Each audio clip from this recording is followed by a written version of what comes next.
Well, oftentimes business education today, and I see it all the time, kids come out of college, the best colleges, Wharton and Harvard and Stanford and some of the great business schools, and they'll come out and they won't have practical experience. There's too many case studies that aren't practical. You know, we ask kids that are 16 to 18 years old to make $100,000 debt decisions when they go off to university. And they're not prepared for that. They don't know what they're getting themselves into. They just assume, okay, I'm going to pay 4 years of education at $25,000 a pop, and when I come out the other side, somehow I'll be able to pay it back. Right. That's not how life works anymore.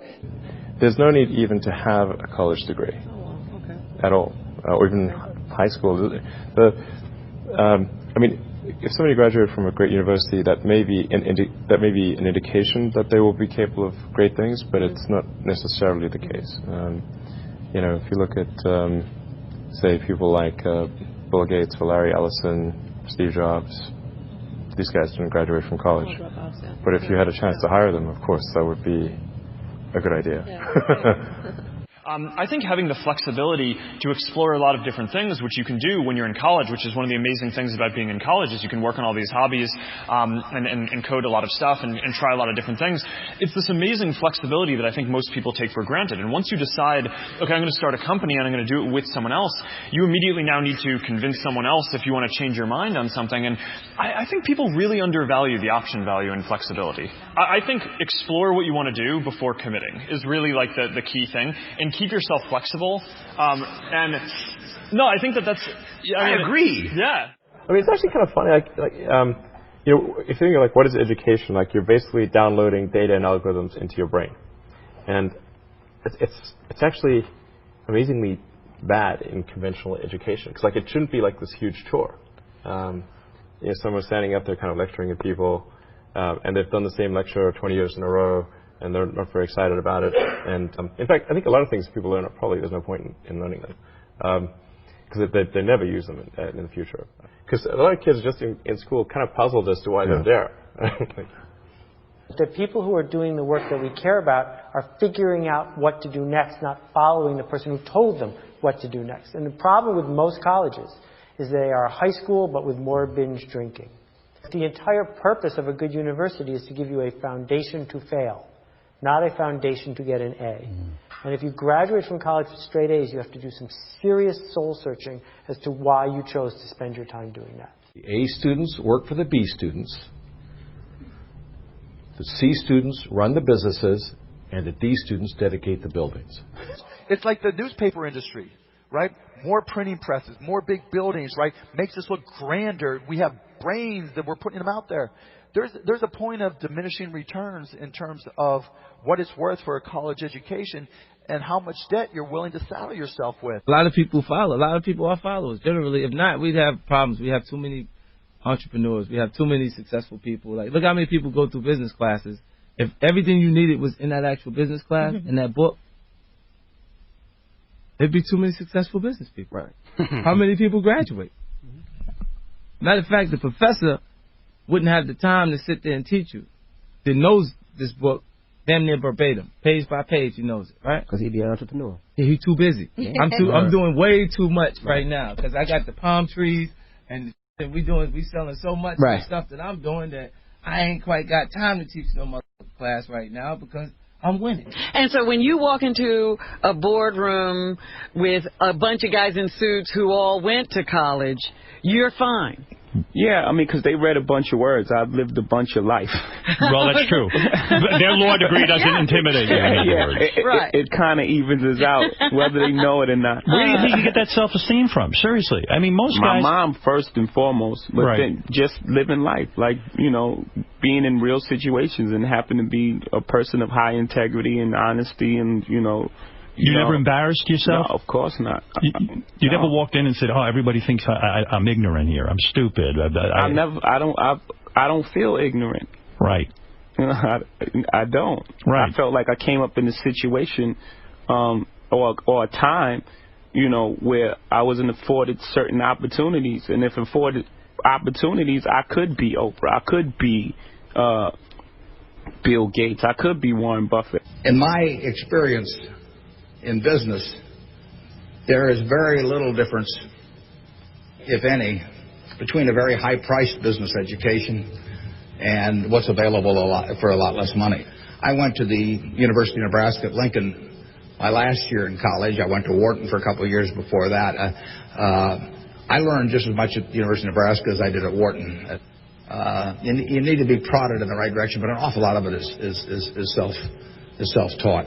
It isn't necessary to pay $30,000 or $35,000 a year to go to some big-name school to get the education at all. I mean, if you're going to learn accounting, which is probably the most important course you'd take in business, if you're going to learn accounting, you can learn accounting absolutely as well, in my view, going to UNO as going to Harvard. I mean, I see. I'd bet on that, and so I wouldn't run up huge bills. And education is very good at training people to do the same things that we've done over and over again. And I think there's always a question what the nature of the educational good is. You can say it's an investment good, where you're investing in the future. You can say it's a consumption good, like college is a 4-year party. I think most of the parents and students think of it actually as an insurance policy, where you're buying this really ever more expensive insurance so that the students don't fall through the really big cracks in our society. And we should be asking some big questions why the insurance costs are going up and up like that. And if you were the president of Harvard or Stanford, if you wanted to get a lynch mob of students, alumni, faculty to come after you and try to lynch you, what you should say is something like this. We live in this much larger, more global world. We offer great education to everybody, and so we're going to double or triple our enrollment over the next 15 to 20 years. And people they'd all be furious, because the value of the degrees comes from this massive exclusion. And what you're really running is something like a Studio 54 nightclub. I hated school. I really hated school. I hated school. Generally, right? Because it was this instruction following thing. Now, I bet you it's probably also because I wasn't good at it. And some people, like I've got a great conceptual memory and a terrible rote memory. So if I have a story, I could tell you year by year kind of what happened within a story, within a context. But if I was to go into like a memory-based learning, it's terrible. I have a terrible rote memory. Ego barrier is the worst thing. And if we were raised differently, just imagine in the schools that all along that people will always say, everybody makes mistakes. Everybody has weaknesses.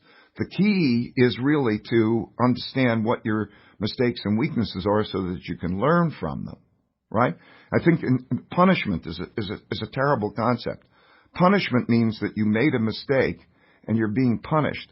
I think instead of punishment, every time somebody makes a mistake, you should say the only thing that you need to do to get out of your punishment is first think, what kind of mistake was that? So if I'm in this situation that's like that again, how would I deal with it differently, not to make that mistake?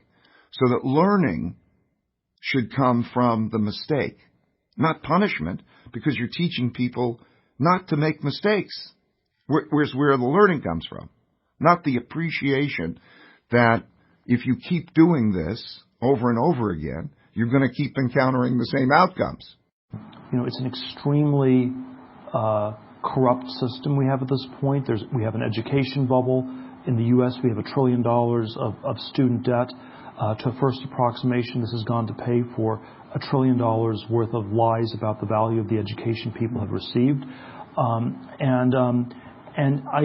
It's not at all obvious yet, though, what's going to replace this or how it's going to change. I'm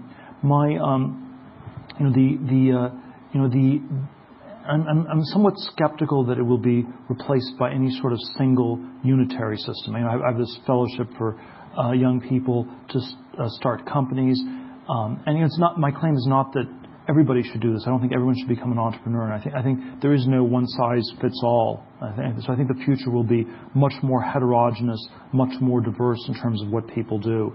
What's really anomalous is the sort of unitary tracking, where you have to go to an elite college, you go to Yale or you go to jail. There's nothing else you can do, And so I think the universities are perhaps in perhaps in the same place as the Catholic Church was in 1514, if we go back 500 years, where you had sort of this monolithic way, this universal way of body of knowledge of teaching things. The difference between the Yale and the Harvard political science faculties are probably no greater than the differences between the Dominicans and the Franciscans. So we have all kinds of small debates within this context. We have a system of indulgences that's costing more and more to support this priestly or professorial class of people. We are told that it's the only way to salvation. You must get a diploma to be saved. If you do not get a diploma, then you will go to hell. And I think the message that I have that's like the 16th century reformers, that's a somewhat troubling message, is that you have to work out your salvation on your own. You have to save yourself, and that's I believe that is the truth, but it's a somewhat uncomfortable one.